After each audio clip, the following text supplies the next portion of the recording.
G'day guys, welcome to Walking Boxing. It is Saturday, December 21st, 2024, and I've just just as I do that, decided to stop abruptly and say, nope, I don't want to go any further at this stage. Come here, man. All right, so look, technically it's fight day. December 21st on the poster, Alexander Usyk, Tyson Fury 2, but of course with the time difference it is going to be December 22nd here. And 4 days till Christmas. How good is that? It's getting closer and closer and closer.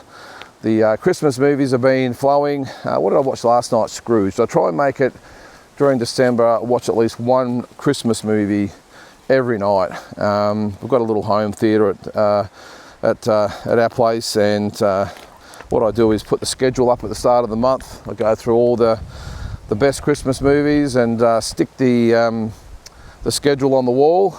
And then the movies start at about 8:30, and your family are more than welcome to come in and watch. If not, I just watch by myself. But every night there's a Christmas movie, and last night I watched Scrooged. So I think over the weekend, I think we're into the Home Alone series, and then we're into Die Hard, and then we're into Christmas Vacation is always the movie that I watch on Christmas Eve. And we'll be able to do it on schedule this year without the No In A Way and Sam Goodman fight happening, so things will remain as normal. But don't you love Christmas? I mean, it's just great getting around town, and everyone's in everyone's in a good mood, but a lot of times they're not, are they? They're all stressed out and pissed off with being around people and just want to be left alone. But Christmas Day, that's the day everyone's relaxed and in a jovial mood. Or some are, and some have family around that they maybe don't really want to associate with, and things get a little bit tense. But anyway, enough of that. We'll talk about a little bit more about that over the next few days, no doubt. But so it's fight day. Technically, the weigh-ins have taken place, and the official weights: Alexander Usyk 226, Tyson Fury 281. Now, this is it's a fascinating situation, I think. Now, Tyson Fury, I think Usyk might have weighed around the same weight as last time. Looks nice and trim, look good. Tyson Fury, 21 pounds, I think it was, or 20 pounds, something like that. So almost 10 kilograms heavier than what he was last time. So I'm not really sure what to make of it. Now, in theory, it probably makes sense. He's the bigger man, a lot bigger man. What's that, about 30 kilos or something he's got on, or 28 to 30 kilos he's got on Alexander Usyk. It's a lot of weight, and it does sort of make sense. He did it against Deontay Wilder in the fights against him. He leaned up against him, he pushed him, he got in close and really put a lot of weight and pressure on Deontay's skinny little legs that he has, and took away his main weapon, which was his right hand. And Deontay Wilder has been known to gas, so to put that pressure on him and lean on him and everything else really put the fight in Tyson's advantage and just took away everything that Deontay Wilder has. And he didn't have a lot, but he took away what he had. The issue with this is that Alexander Usyk is not Deontay Wilder. Far greater IQ, just a far better fighter. Just overall, I mean, there's a 10 times better fighter, isn't he, than Deontay Wilder, and only the third undisputed champion in 2 weight divisions in the 4-belt era is Alexander Usyk, so a great champion. So the issue Tyson Fury is going to have is that if all goes well, Alexander Usyk stands in front of him and hey, it's happy days. I'm sure the tactics will work to some extent. The issue is that you would think that Alexander Usyk and his team will be all over this and know exactly what Tyson Fury is up to, and they will obviously adjust the game plan accordingly and not stand in front of Tyson Fury, at least not early. So you remember that in the first fight, Tyson started really well, but I don't think he was overly aggressive. He upped the pace and pushed Alexander Usyk around, and I thought he started really well. I think he might have won 3 of the first 4 from memory, I can't remember. And then of course Alexander Usyk started to get on top through the middle rounds, had that big 9th round and closed out the fight really well. I think the scorecards last time were 114-113 for Usyk, 114-113 for Fury, and I think the other one was 115-112 for Usyk. So people forget that it was a very, very close fight, which is why I give Tyson Fury a big chance in his. I think if he tweaks a few things, he might get it right and swing the result. And you would look at this is maybe the first step or one of the first things he's doing to maybe just tweak a few things to put the fight or tip the scales in his favour this time. But as I said, the issue is if Usyk's going to stand in front of him and allow him to lean on him. I've got a feeling what will happen in the fight is that Tyson Fury will come out strong. I think he'll be really aggressive. I think he will put it on Usyk right from the start. And I said this on Thursday night, I think it could be a little bit like what Larry Holmes did against Michael Spinks. You remember when they fought the smaller man, Spinks came up from light heavyweight, so a lot lesser weight than what Usyk was when he beat Fury, but he came up from light heavyweight, upset Larry, and Larry took it very personally that he'd been beaten by the smaller guy, and in the rematch came out smoking. He came out hard, he threw Spinks to the canvas, and I'm not sure Fury will do that, but he came out very aggressive and roughed him up and probably won the first 3, 4, 5 rounds. This is a 15-rounder, by the way. And then Spinks gradually ground him down and ended up winning, I think, a split decision over 15 rounds from memory. Either way, it was a Spinks win. I've just got a feeling that Fury might try something similar. He might come out, he might really rough him up. Maybe he will do something like throw him to the canvas or do something just to get his attention. I'm not sure, but I think that's what he has to do. I don't think Usyk falls for it at all, just like Spinks didn't. I think if he does come out rough, I think Usyk will just go with the flow, not be flustered by it. He won't be phased. He'll just continue on, stick to the game plan. I think he'll move. I think he'll play it safe. I think he'll jab. I think he'll pick his shots. And maybe Fury wins those first few rounds by the aggression, but maybe he also opens himself up for the counters from Usyk and makes it a little bit easier. It's going to be fascinating, this fight. It really is.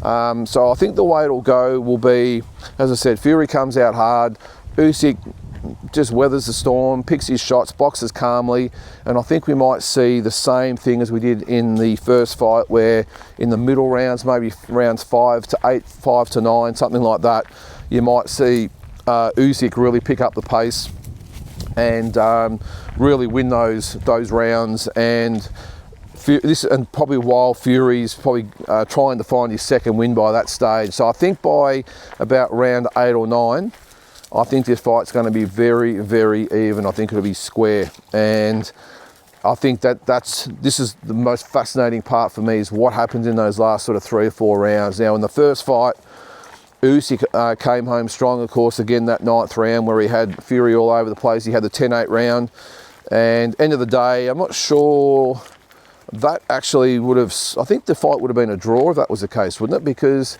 he still would have won on the card that he won 115, 112, because it would have been 115, 113. The other card would have been 114, 114. So the fight would have actually been a draw if it wasn't for that knockdown. So just keep that in mind. So I just think this time, the last 3 or 4 rounds will come down. This will decide the fight. But this is where I think this time it's Tyson Fury, who I've just got a gut feeling might bite down on the mouth guard and come home strong and maybe not make the same mistakes he did in the first fight, and just allow and sort of punch himself out and allow Usyk to win those last few rounds. It's just a gut feeling. It could go exactly the same way as the first fight did, where Usyk pulls away, but my thoughts are that at this time it is Tyson Fury who will dig deep, he'll push through, he might be the one to maybe rock or shake up Usyk this time, and my gut feeling is that it's Tyson Fury that comes home and wins a decision, a very, very close decision. Now, whether it's majority, split, whatever, I think I'm going to tip Tyson Fury to win, and what should be a really, really good fight, and sets up a third fight, doesn't it? Which is what everyone no doubt wants, all the money makers and all that sort of stuff. So, and on to the rest of the card. I think I've said a few times that I'm not overly fussed about the undercard. The only fight I've really got an interest in, really, if I'm being honest, is Dempsey McKean. Look, the Boachuk fight should be okay. The Fisher-Allen fight should be okay. All the fights will be okay.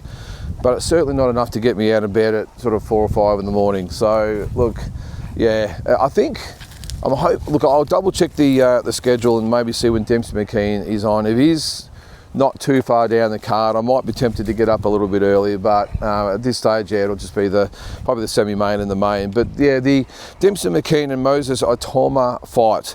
I'm really interested in that fight to see, look, like most Australians, I want to see if Dempsey McKean is at the level. We all know that Itoma is obviously one of the house fighters, so they've got big plans for him, and Dempsey's obviously been brought in as the opponent.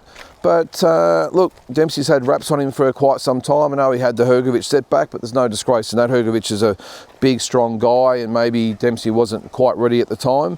The issue I've got is that he hasn't fought since.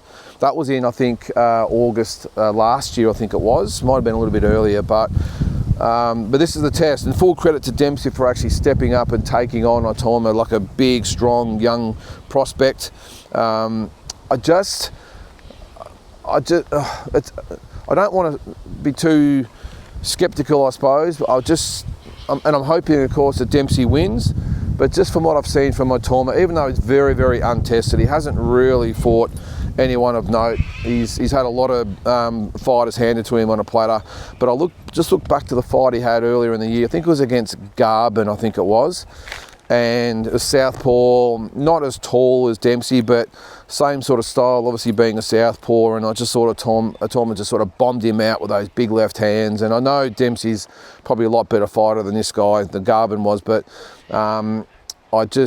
the southpaw thing, if I'm being honest, did worry me, and Dempsey has sort of shown he's susceptible. But look, really hoping that he can get the job done, and you just want more Aussies on the world scene. And who knows, it could set up a potential fight with Justice Huni, big domestic heavyweight showdown, potentially maybe Jaya Pattaya, who knows. But just good to see more Aussies on the big stage. And it seems like every big event in the world at this stage, there is an Aussie on the card. So, and that's all you can wish for, whether they win or lose.